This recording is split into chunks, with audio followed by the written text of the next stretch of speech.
Sophie, who was previously believed to be dead, is now alive. Max's mother expresses pride in her daughter's book publishing endeavor. The family is at a restaurant, waiting for their order. Max excuses herself to go to the bathroom, experiencing a nosebleed. Max finds herself in a parallel world, which she refers to as Dead World. She encounters two versions of Amanda, one in each reality. In this new reality, Max had asked Amanda out 2 days ago, but failed to follow up, causing some tension. Max realizes she's in an alternate reality where Sophie is still alive, rather than having rewound time. She returns to Sophie and her mother at the restaurant, still processing the shocking reality that Sophie is alive. Sophie reveals that her car has been vandalized, with a cow skull smashed through the windshield. Max notices something written on the broken horn of the skull, but Sophie is too distressed to indulge Max's curiosity. The vandalism seems to be more than just a random act, potentially a threat. Max recognizes the cow skull from the Snapping Turtle Cafe, adding another layer of mystery to the situation. Max overhears a conversation about a canceled event called Krampus, possibly due to a death. She also notices a signature on the cow skull reading Lucas Colanero, raising suspicions about his involvement in the vandalism. Max decides to investigate further, starting with the Snapping Turtle Cafe. At the cafe, Max learns from Amanda that their only cow skull went missing the previous night. Amanda mentions that Lucas Colanero had donated the skull. She also notes that a group called the Abraxas Society was present at the cafe the night before, suggesting they might have witnessed something. Max begins to formulate theories and potential leads for her investigation. Max contemplates the possibility that Sophie might still be in danger in this reality. She identifies her main leads as Lucas Colanero and the Abraxas Society, with Vin being a key figure to investigate. She also considers looking into Gwen Hunter, who had been acting strangely earlier. Max acknowledges the need to start asking questions to unravel the mystery surrounding Sophie's vandalized car. Max observes Vin, the leader of the Abraxas Society, who appears distracted and impatient. She overhears that something important has been lost, piquing her curiosity further. Max attempts to engage Vin in conversation, but is rebuffed, highlighting the tension and secrecy surrounding the society. Max eavesdrops on a conversation between Diamond and another person, discussing the Abraxas Society and its members. She learns that Vin has lost his phone, which is causing significant concern within the group. Max uses this information to her advantage, informing Diamond about the suspicions surrounding her. Max continues her investigation, learning more about the dynamics within the Abraxas Society. Diamond reveals her ambivalent feelings towards Vin and the organization, suggesting internal conflicts. Max also discovers that the vandalism of Sophie's car with the cow skull is considered too crude for the Abraxas Society's usual methods. Max shares her findings about Sophie's vandalized car with Vin, who denies any involvement from the Abraxas Society. Vin dismisses the incident as beneath their standards, suggesting other suspects. The conversation ends with Vin hurrying off to continue his search for his lost phone, leaving Max to contemplate her next steps in unraveling the mystery surrounding Sophie and the strange events unfolding around her. A professor is being escorted out of the university campus by security. They are instructed not to return to university property before a hearing under penalty of law. The professor protests, claiming innocence and stating that they have already explained the situation to someone named Yassine. The security officer maintains they are just doing their job. The professor finds the situation crazy and unjust. The scene shifts to an observer, noting the professor's, Gwen's, removal by security. Meanwhile, another individual named Deadworld Guy is having hushed phone calls about the police and attempting to break into locked bookcases. The observer decides to investigate further. They recall meeting Gwen's wife, Claudia, at a faculty event last month. Given Gwen's sudden removal, it's implied that Gwen's students may not receive their grades as expected.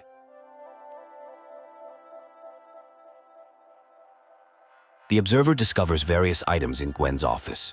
A student named Reggie received an A, while another student, Loretta, got a B. There's an almost full cup of coffee, suggesting Gwen was abruptly interrupted. A voicemail from Claudia is played, urgently asking Gwen to pick up the phone and come home, mentioning an email from boss and numerous incoming calls. Claudia expresses concern and a desire to figure out the situation together. A student named David leaves a voicemail for Dr. Hunter, presumably Gwen, expressing concern about the cancellation of classes for the rest of the semester. Another message, possibly from an administrator, informs Dr. Hunter that they must leave campus until the situation is resolved, describing it as a courtesy between working women and refusing to hear excuses or lies. The observer continues to explore Gwen's office, noting various personal items including books and travel memorabilia. They discover that Gwen has been asking questions about a person named Sophie's death, particularly why Sophie started behaving strangely on a Friday. Old emails reveal that Gwen had been mentoring Sophie for years, even before Sophie decided to become a poet. Further investigation reveals that Sophie had a call with someone named Maria on the Friday in question, which seemed to have affected her behavior. The observer notes the diverse range of literature in Gwen's office, indicating her broad interests. They also find evidence that Gwen had been mentoring Sophie since her undergraduate years, at least 4 years prior. The observer discovers that Gwen had canceled her weekly meetings with Sophie, though the reason is unclear. They decide to continue searching the office, aware that this might be their only chance to do so. The investigation continues with the observer noting various items in the office.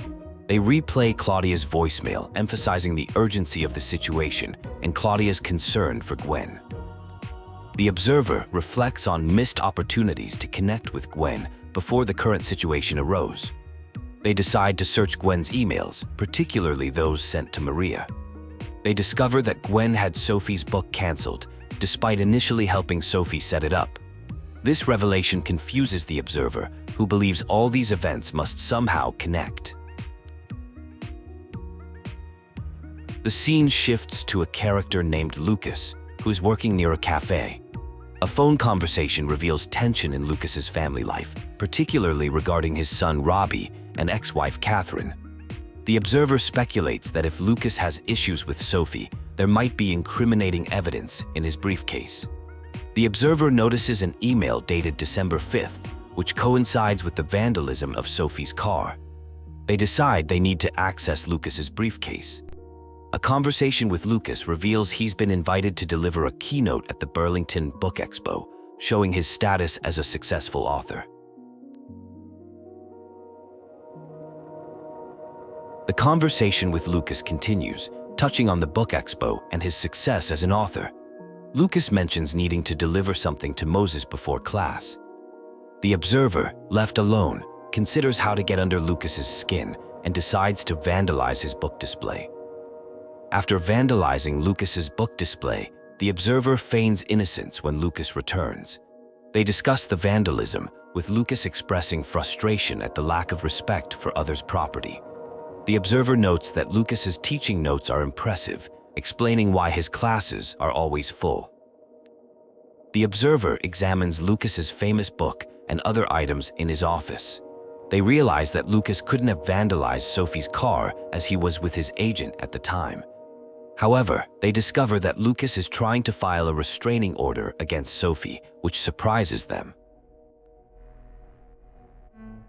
When confronted, Lucas explains the situation with his son Robbie and ex-wife Catherine. Robbie has been repeating disturbing things that Lucas supposedly said, though Lucas denies ever saying them. Lucas suspects Sophie might be behind this, claiming she once threatened to turn Robbie against him. He asks for time to sort out the situation before the observer tells Sophie about the restraining order. The observer is unsure whether to believe Lucas's explanation, considering it could be a smear campaign against Sophie. They decide they've learned all they can from Lucas for now and plan to follow up with another character named Vin about the windshield incident. The observer approaches Vin, who seems to be having trouble with his phone. Vin claims he can't remember the passcode, which he set to the year a magician scientist named Abraxas died. The observer suspects Vin is hiding something and believes accessing his phone could reveal important information. The scene shifts between different versions of Vin, implying some sort of parallel reality or time manipulation. The observer continues to seek information from these different versions of Vin. A brief interlude occurs where someone, possibly a security guard, reports that all is quiet. The observer encounters Vin again, this time finding him drinking whiskey-spiked coffee. Vin appears distressed, mentioning that everything seems to be about Sophie lately. The observer asks for Vin's phone passcode as a favor, which Vin reluctantly provides. Using the passcode, the observer accesses Vin's phone and discovers numerous photos of Sophie, implying a closer relationship between Vin and Sophie than previously thought. This revelation adds to the observer's growing list of questions and complications surrounding Sophie's situation. The observer reflects on their inability to solve the case or help Sophie despite their efforts and apparent supernatural abilities.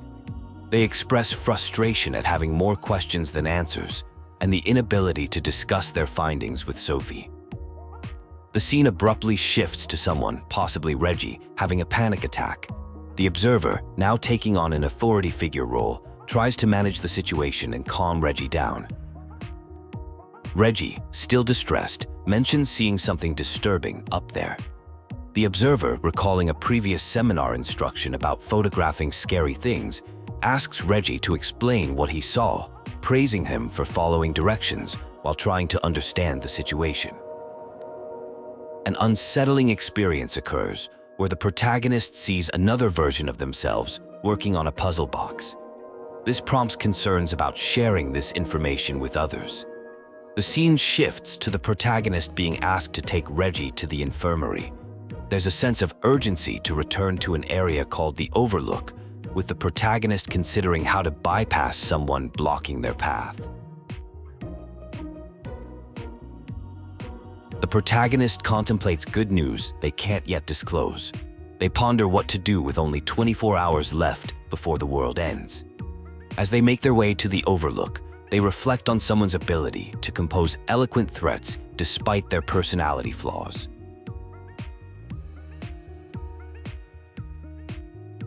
A conversation with Gwen reveals past experiences with a transphobic boss. The protagonist reflects on their ability to conjure perfect responses to confrontations after the fact, a phenomenon known in French as l'esprit de l'escalier, or staircase wit. This leads to a discussion about always being able to think of something to say eventually, even in difficult situations. A serious allegation surfaces against Gwen, involving security footage allegedly showing her dealing drugs on campus. Gwen expresses frustration and hopelessness about fighting the accusation, feeling that minds have already been made up against her. The protagonist wonders if this is another case of doppelganger activity or if Gwen is trying to cover for herself. Gwen's actions are described as a form of catharsis, saying goodbye and expressing anger towards those who have wronged her.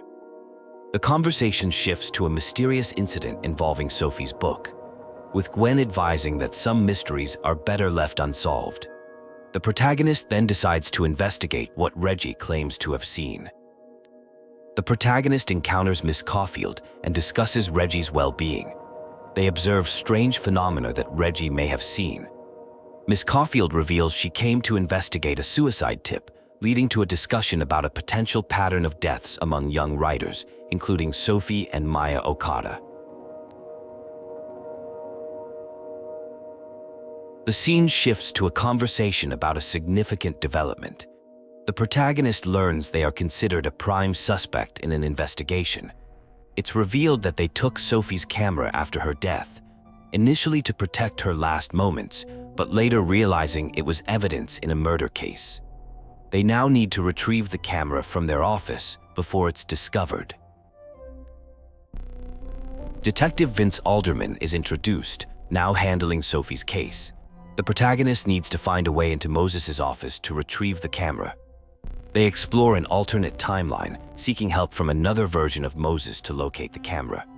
Various hiding spots are considered, including a mug, an electric kettle, and a star map. The search for Sophie's camera continues in Moses's office. The protagonist discovers a note that wasn't present in the other timeline, suggesting a connection between the timelines. They use knowledge from both timelines to deduce the camera's hiding place, eventually locating it near a star map of the Orion constellation. As the protagonist is close to retrieving the camera, they need to create a distraction to avoid being caught. They use a noisy object to divert attention and successfully obtain the camera. However, they notice unexpected changes in the office, including a telescope and its parts switching places between timelines. Detective Alderman requests a private conversation with the protagonist. He reveals knowledge about the missing camera and asks for cooperation in the investigation. The protagonist chooses not to disclose information, despite the potential legal consequences. The scene concludes with the protagonist preparing to download Sophie's photos onto a computer, discovering an unexpected image in the process. The protagonist collects various clues related to an ongoing investigation, including a mysterious loud message from an unknown sender. They ponder the meaning behind these clues and express confusion about Gwen's actions towards Sophie, especially considering Gwen's past help with Sophie's book deal. The protagonist also contemplates Lucas's potential involvement in damaging Sophie's windshield, noting there seems to be more underlying conflict than previously known. Realizing the sensitive nature of the collected information, they decide to step away temporarily, hoping for clarity upon return. The narrative shifts to the protagonist's intention to check on Moses and the progress of setting up Sophie's camera. They humorously refer to themselves as Power Max Caulfield, capable of saving cats in other dimensions. Upon returning home, they notice the space feels like a time capsule from the day Sophie died, creating an eerie atmosphere. Unexpectedly, they encounter a stray cat, which they decide to name Iris. The protagonist considers making changes to accommodate the new feline companion, showing a moment of normalcy amidst the ongoing investigation.